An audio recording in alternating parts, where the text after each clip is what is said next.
This is TTS Times Wire News, providing fast and efficient narrations of the latest news articles for those on the go. We upload every weekday at noon Eastern Standard Time. Be sure to like and subscribe. What companies are trying to do, at heart, is train employees to treat one another not like productivity robots, but like people with kids, people with responsibilities, people shouldering the weight of systemic discrimination. But that runs counter to the main goal of most companies, which is to create and distribute a product, whether that's a service, an object, or a design, as efficiently as possible. They might dress up that goal in less capitalistic language, but the end point remains the same: profits, the more the better, with as little friction as possible. Within this framework, the frictionless employee is the ideal employee. But a lack of friction is a privilege. It means looking and acting and behaving like people in power, which, at least in American society, means being white, male and cisgender, with few or no caregiving responsibilities, no physical or mental disabilities, no strong accent or awkward social tics or physical reminders, like bad teeth, of growing up poor, and no needs for accommodations, religious, dietary or otherwise. For decades, offices were filled with people who fit this bill, or who were able to hide or groom away the parts of themselves that did not. The women and people of color who were admitted into these spaces did so with an unspoken caveat that they would make themselves amenable to the status quo. They didn't bring their whole selves to work. Not even close. They brought only the parts that would blend in with the rest of the workforce. If you were sexually harassed, you didn't make a fuss about it. If someone used a racial slur, same deal. If there were Christmas celebrations that made the one Jewish employee feel weird, that person was expected not to make waves. Bad behavior wasn't friction, per se. But a worker whose identity already created a form of friction complaining about it. That sure was. Historians of labor have pointed out that this posture was particularly prevalent in office settings, where salaried workers were often saturated in narratives of a great, unified purpose. If employees took care of the company, and flattened themselves into as close to the image of the ideal worker as possible, the company would take care of them, in compensation and eventual pension. Which is one of many reasons that white-collar office workers have been resistant to unionization efforts, which felt, as sociologist C. Wright Mills has noted, like a crass, almost hysterical form of office friction.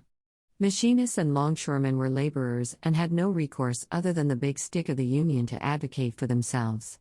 Office workers could solve conflict man to man, boss to employee, like, well, the white gentlemen that they were, or at the very least pretended to be. This mindset began to erode over the course of the 1970s, 80s and 90s, first, when massive waves of layoffs and benefit cuts destabilized the myth of the benevolent parent company.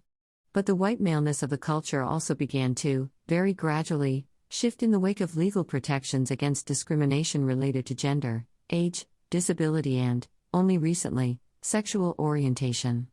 White male workers remained dominant in most industries, particularly in leadership roles. But they began to lose their unquestioned monopoly on the norms of the workplace. Some changes were embraced, others, especially around sexual harassment and racial discrimination, were changed via legal force. Read more: The pandemic reset the balance between workers and employers. How bosses respond will shape the future of work. The overarching goal of HR departments in the past, going back to the field's origins and scientific management of factory assembly lines, was keeping employees healthy enough to work efficiently. After 1964, their task expanded to include compliance with legal protections, in addition to the continued work of keeping employees healthy and happy enough to do their work well.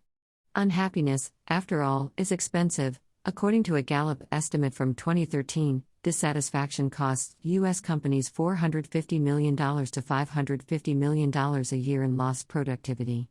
Unhappiness, in other words, is friction. But as the workplace continues to diversify, how do you maintain the worker happiness of a bunch of different sorts of people, from different backgrounds, with different cultural contexts? There are some obvious fixes: continuing to erode the power of monoculture, in which one limited way of being /working becomes the way of being /working to which all other employees must aspire, recruiting and retaining managers who actually know how to manage, creating a culture that encourages taking time off. But usually, the proposed solution takes the form of the HR initiative. Take the 2010s push for wellness, which manifested in the form of mental health seminars, gym memberships, and free Fitbits. You can view these initiatives as part of a desire to reduce health insurance premiums. But you can also see them as a means of confronting the reality of a workforce that, in the wake of the Great Recession, was anxious about their finances and careers, particularly as more and more workers were replaced by subcontractors, who enjoyed even fewer protections and privileges. Or consider the push for D&D programs in the wake of Black Lives Matter protests in 2015.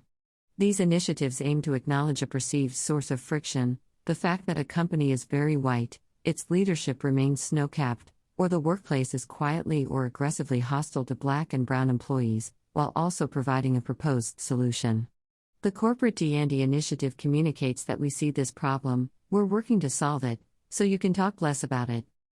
Wellness and D&D initiatives are frequently unsatisfying and demoralizing, particularly for those workers they are ostensibly designed to benefit. They often lean heavily on the labor of those with the least power within an organization. And they approach systemic problems with solutions designed to disrupt people's lives as little as possible. A 3-hour webinar will not create a culture of inclusion, but the superficiality is part of the point. Contain the friction, but do so by creating as little additional friction as possible, because a series of eruptions is easier to contain than a truly paradigm-shifting one that threatens the status quo and, by extension, the company's public profile and profitability. According to a 2021 SHRM report, in the 5 years since D&D initiatives swept the corporate world, 42% of Black employees, 26% of Asian employees, and 21% of Hispanic employees reported experiencing unfair treatment based on their race or ethnicity. The ramifications of racial inequity, lost productivity, turnover, and absenteeism over the past 5 years may have cost the U.S. up to $172 billion. But instead of acknowledging what it is about the company culture that makes it difficult to retain diverse hires, or what might have to change to recoup those losses, companies blame individual workers who are a bad fit. D&D initiatives don't fail because there's a diversity pipeline problem. It's because those in power aren't willing to relinquish any of it. A similar contradiction applies to the rise of corporate empathy. At its heart, it's a set of policies, initiatives, and messaging developed to respond to the friction of a workforce unsettled by the pandemic, a continuing racial reckoning, and sustained political anxiety, capped off by an uprising, on a workday, days after most of the workforce had returned from winter breaks. Many empathy initiatives are well-intentioned. But coming from an employer, they still, ultimately, say, "We see you are breaking in too, we are too, but how can we collectively still work as if we're not?" Therein lies the empathy trap. So long as organizations view employees with different needs as sources of friction, and solutions to those needs as examples of unfairness, they will continue to promote and retain employees with the capacity to make their personalities, needs, and identities as frictionless as possible. They will encourage bringing the whole self to work, but only on a good day. They will fetishize sharing personal stories, but only when the ramifications don't interfere with the product or create interpersonal conflict. This is what happens when you conceive of empathy as allowances. Those who would benefit from it become less desirable workers. Their friction is centered, and their value decreases. Our society is built around the goals of capitalism, and the ethos of individualism that thrives alongside it, is inherently in conflict with empathy.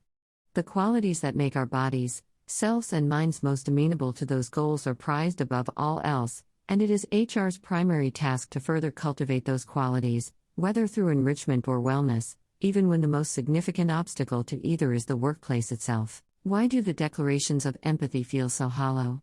Because growth and profit do not reward it. Companies, HR professionals, managers, even the best trained can do only so much. A large portion of the dissatisfaction that employees feel is the result of actively toxic company policy, thoughtless management, and executives clinging to the status quo.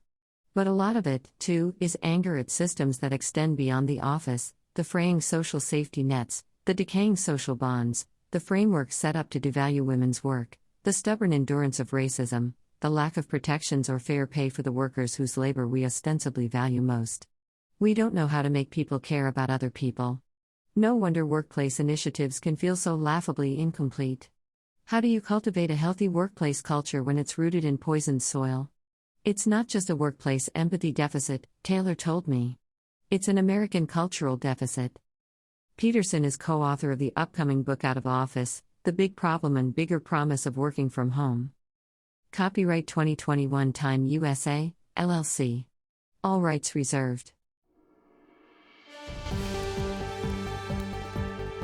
Thanks for joining us at TTS Times Wire News. Be sure to like and subscribe to get fast and efficient narrations of the latest news articles for those on the go. We upload every weekday at noon Eastern Standard Time. See you next time on The Wire, and be sure to like and subscribe.